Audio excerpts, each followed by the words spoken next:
welcome to Dakman Productions and welcome to Conahey Rail. And in this video will be Conahey Rail weekend number 3 update. Ooh. And you're going to like this update, so grab yourself some popcorn and a drink of your favorite choice because there's some exciting updates in here. So I get the update where Crystal Ice is at. I get to put in 2 switches thanks to a viewer who made a nice donation towards the switches, and then also thanks to a friend of mine who sold me the switches. Otherwise I wouldn't have them because Gargraze is out of stock of the switches I want. So I install those switches at Crystal Ice. I do a test run with a train running through it, and then I actually get to take the GP30 that I use as a switcher from Farmingdale Junction grain yard, and I'm able to get out onto main 2 to main 1 and then into Crystal Ice yard. So now it's a I'm so happy about getting this upgrade and in and done. So you'll get to see that on camera. And then I have a special announcement. During this video, I actually had a special guest come to Conahey Rail and visit. I can't tell you who it was, but I do announce who they worked for. So, and of course, you know, they're not on camera, but I do make that announcement as to basically who showed up to Conahey Rail, and I was pretty excited about that happening. That was unexpected, but I'm glad it did happen. And so enjoy the Conahey Rail weekend number 3 update video. And here is the new Conahey Rail locomotive artwork t-shirt. If you like the Conahey Rail locomotive t-shirt, go on to the Dakman Apparel store and you'll see a shirt like that. There's also a Dakman Rail one, which is black and red, or red and black, however you want to look at it. Same exact locomotive, but it's red and black, and it says Dakman Rail. And I have plenty of other shirts to choose from as well. I'm always adding there, so make sure you always keep an eye out on the Dakman Apparel store. That's my new store that I'm using to help fund go to these train shows and places now that they're opening up. Appreciate in advance that supporting Dakman Productions by buying from the Dakman Apparel store. Okay, here's the video. The addition of those 2 switches, we will be able to get that switcher out there to Crystal Ice and swap them cars out, and then that part will be done. So happy to get that over with, and so glad that my Facebook friend was able to help me out and getting these switches, because like I said, I didn't really want to wait until July to have that happen.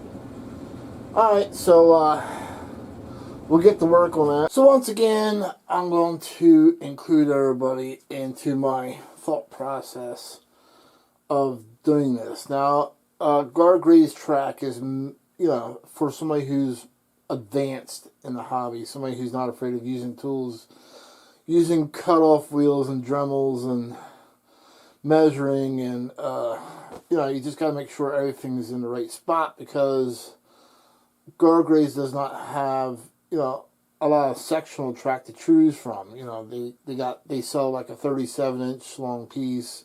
I believe the next size down is 24. But you know, if you're looking for 10-inch long Gargraze track and little smaller pieces, it just doesn't happen.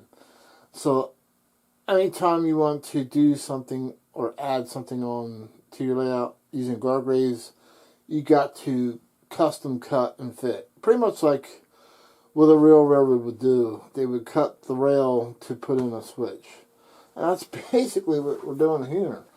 Alright, so let's take a look at what's going on here. Alright, so you can see I got the ballast up, some of it.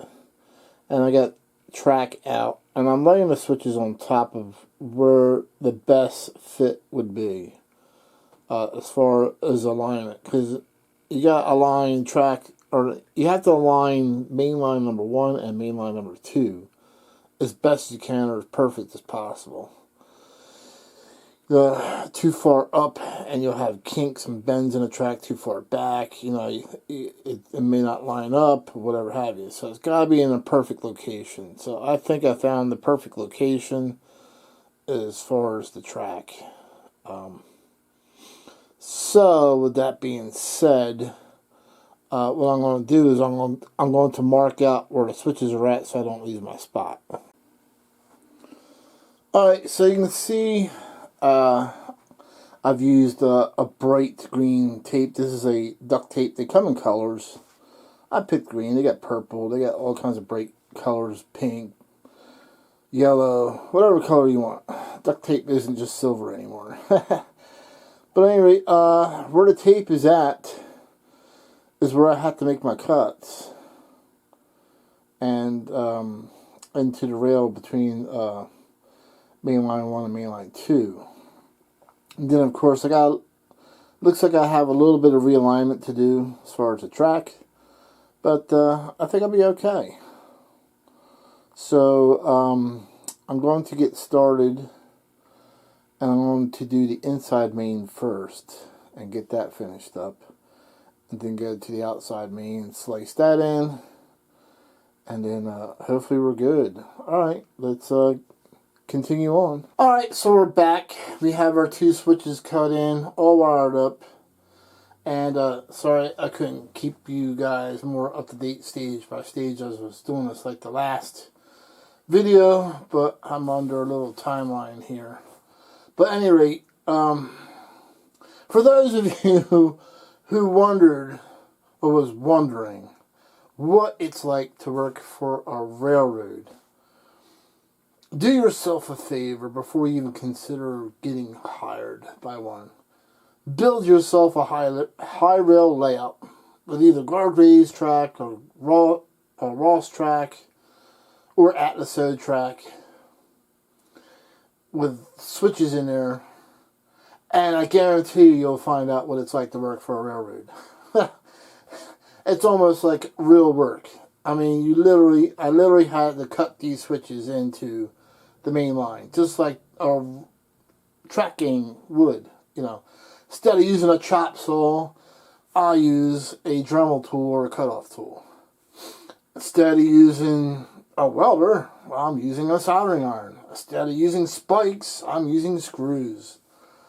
Yeah, some of the stuff is a little more easier for me than a railroad worker, but you get the gist of what it's like to really work on a railroad by building a high rail layout like this.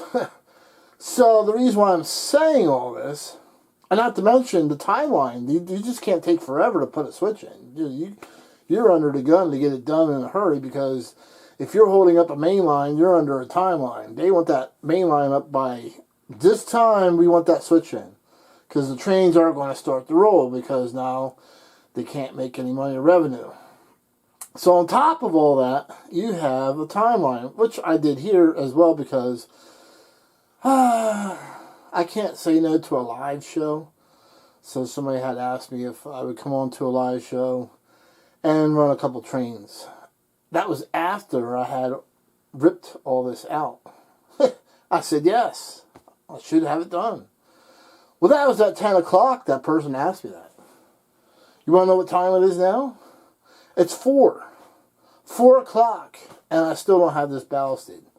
By the time I cut the trails, I wire everything up, I put it in there, line other things up, realign, cutting custom track, and then after I did all that, I found out after doing some testing that I had a voltage drop after the switches. So I had, on top of all that, I had to wire in another feeder. Yay! So yeah, I had to crawl underneath my layout and run a whole entire other feeder, because you know, as you're pulling more amps and volts from one wire, you're using a lot of amps up and stuff, and you cause resistance and you get what they call a voltage drop. It's a term we use in the trucking industry. When you have a truck that's got good batteries and a good starter, but yet it cranks over real slow. But the batteries and the starter are good. Well, what could be the problem? It's the cables. And most people overlook that. You know, when they want to throw another starter on it or throw another set of batteries in it. No, you stop. You do what they call a voltage drop test on the cables. And that will tell you if there's too many ohms on a cable because it's so old. And then more than likely you're going to find out that, yeah, the cable's got a huge amount of resistance. You can replace the cable and you're good to go. So, because I got, you know, other power drops, and because this end of the layout over here to the left is so far away, I ran another power drop down there. So that's done. So now we're good to go. There's no more voltage drops. Alright, so let's take a look at what we got here. So as I was explaining, this is where the switcher normally sits, the GP30. And yes, it's a little messy because I haven't cleaned it up. I'm going to get the ballast in, clean it up, and then I'll relax for the night until the live show. But anyway, so the switcher is going to come out of this yard, back out, and I'll show you guys a video. And then come up in here, and then of course it's got to back down main number 1, and then up to get to the reefers. So it's sort of got a zigzag or do a Z to get out of the yard to get to the reefers. Unfortunately, that's just the way it is. I mean, there was no way right-hand switches were going to fit in that location. And I'm sure other railroads have to do zigzagging too. So if you're an engineer and you say, yeah, Sean, we have to do that at all other yards too, this place here, place there, we got to do that exact same thing. I have actually had railroad engineers comment on my videos, especially the switching ones. They mainly like to comment on the switching videos, it seems like. And, you know, I'll get some feedback. Oh, yeah, that's what we do, or that's what we have to do. Yeah, that's our rules and regulations, and so forth and so on.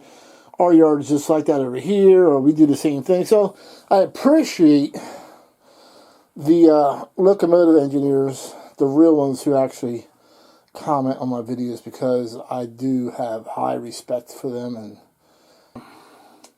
we have to run the train through here to make sure it's going to work. So let's get that going. Let's cross our fingers. I've already checked it with my voltage meter, like I said. Took care of the voltage drop. It took me an hour just to run another power feeder. But I'm under a deadline to get this up and running in time for that live show. Okay, here we go. We're doing our test run.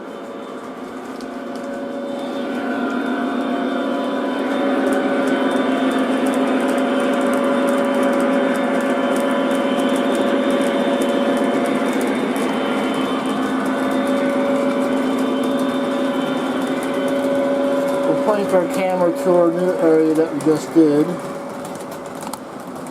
For those who are wondering, that train is being headed by a Lionel SD38 with an SD40 trailing.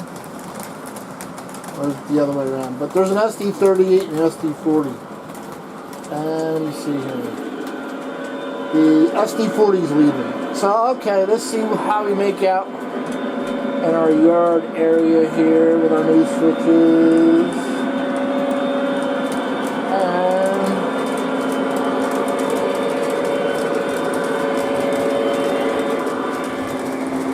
We are looking good.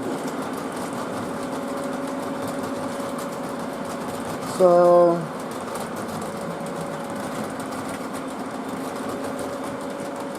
six hours into this, and I'm just now able to run a train.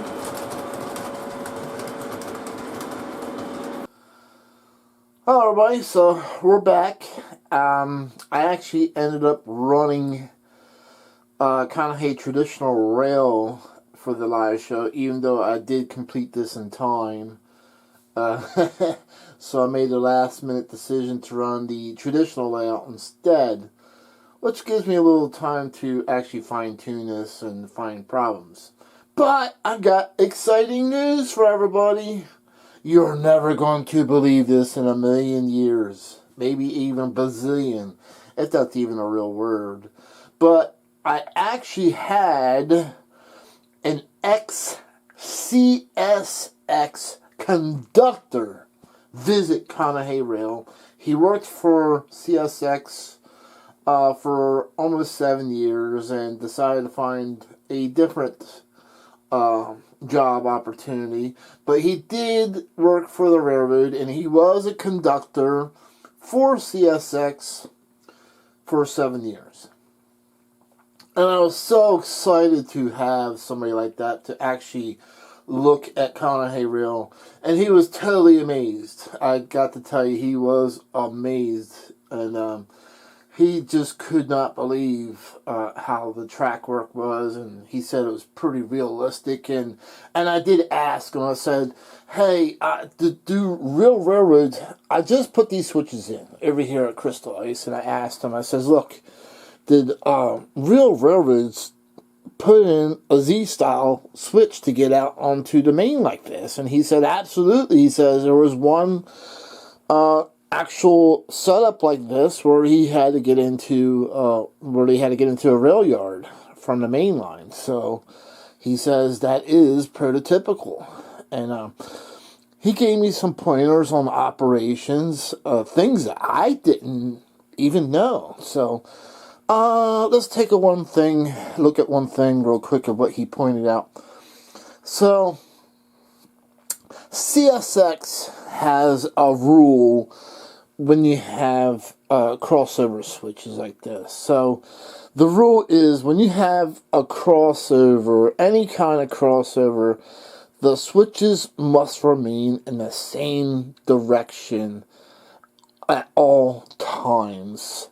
So, in other words, if this switch points is going forward, then the switch points on this one must be going forward as well. So if you're to, and you'll see this, if you're to move the points so you cross over, then the points on this must be set to crossover as well.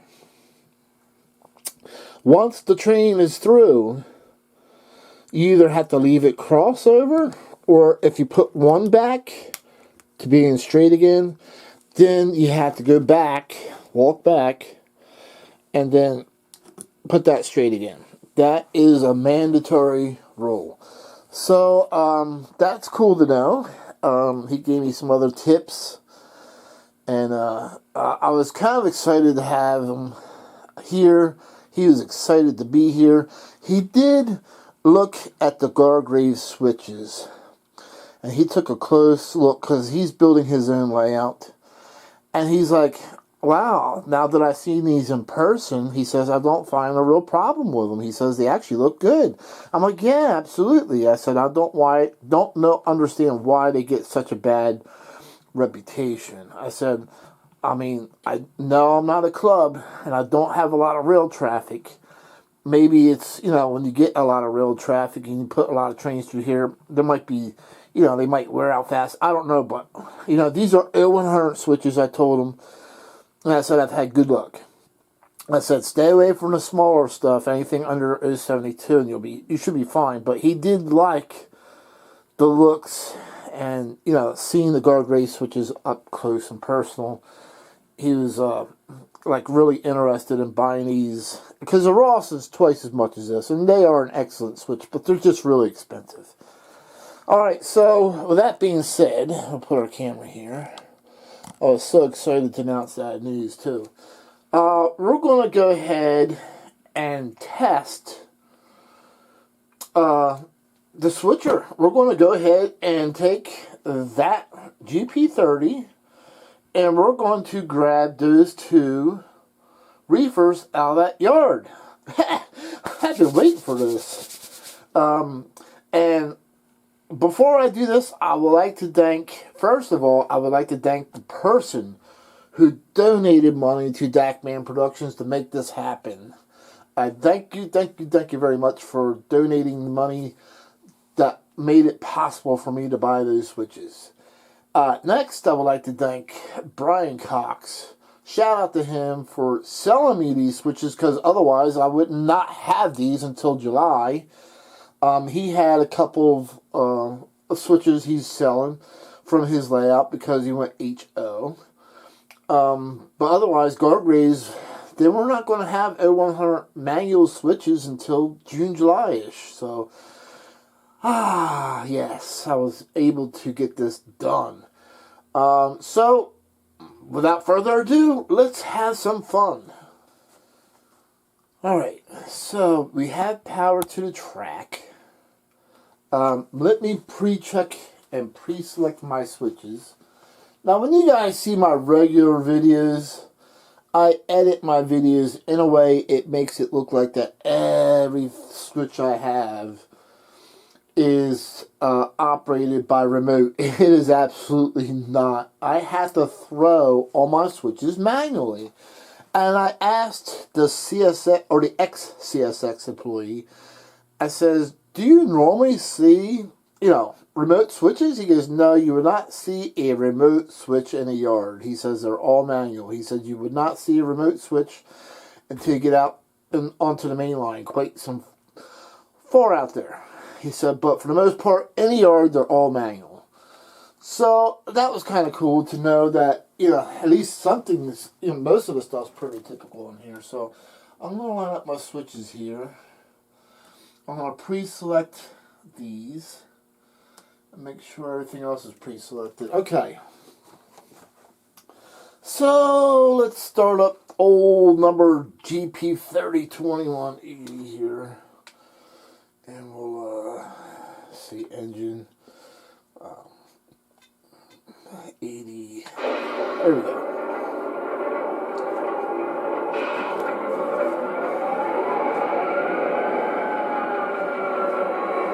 Alright, let's back her up. We gotta ring the bell.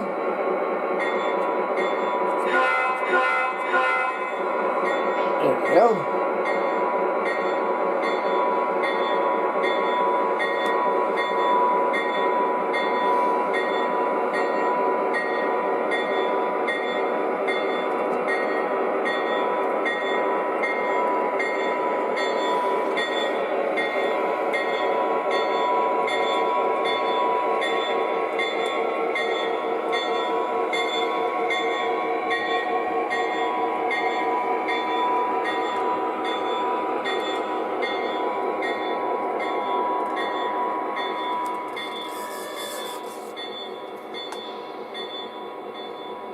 Throw it forward here. Turn the bell on.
Alright, so far we're looking good. You can see how we have to zigzag out of the yard.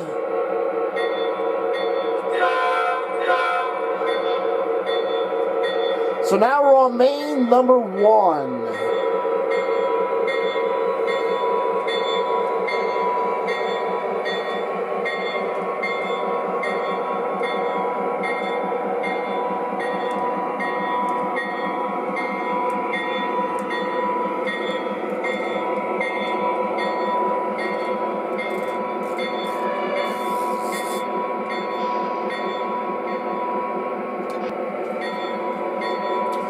Alright, now all we gotta do is back in the crystal ice.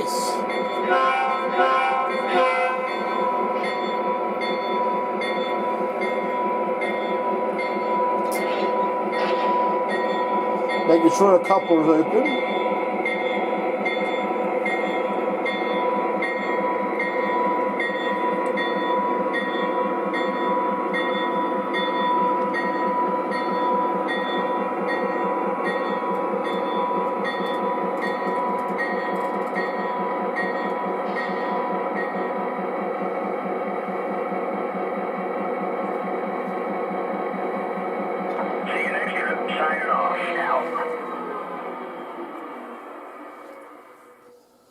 Alright, so we're not going to go through the whole switching. I just want to make sure I could get from the inside yard onto main 2, on the main 1, and onto the siding. And we successfully did that, and this is what I wanted to do. So, I mean, this is so cool to be able to go from one side of the yard to the other, from one side of the layout to the other side of the layout, through switches. So this completes all the switches that I wanted to install so I can do proper switching operations. And we have a question from the viewer, a very good one. So he had asked, and let me move this camera up so you guys can see or understand the question better. He had asked, Sean, I noticed you went from main number 2 to main number 1 to pick up freight. Would that be something prototypical? Because that sounds dangerous. So, what happens is that realistically, there would be a signal way down the track, a signal bridge or a target signal, some sort of signal that would stop rail traffic. So the let's say the engineer 2180 would first call into dispatch and get permission to go from track 2 to track 1, or main 2 to main 1 to get to this siding. He first has to call dispatch and get permission, and the yard or the yard manager as well. So once he gets permission to go out there, if there's any oncoming traffic, there will be signals in both directions, and if that will turn red to stop any traffic that gets there. Now, of course, he's probably got so much time to get this done, but there would be signals to stop the traffic, the train traffic. So hopefully that answers his question. And now that we finally have the green facility switches in, we can do proper future switching operations. So I'm excited for this, that, I finally got all this done. And you can see, so the next thing that I need to do is I'm going to scratch build a Cargill corn syrup transfer facility. So I'm looking forward to building that. But in the meantime, before I even get doing that, I want to finish the track work. So now that I got all the switches in where I wanted them to be, now we got to finish the curve update. So stay tuned for Conahey Rail weekend number 4, and we'll see what we update then. Okay, see you guys next video.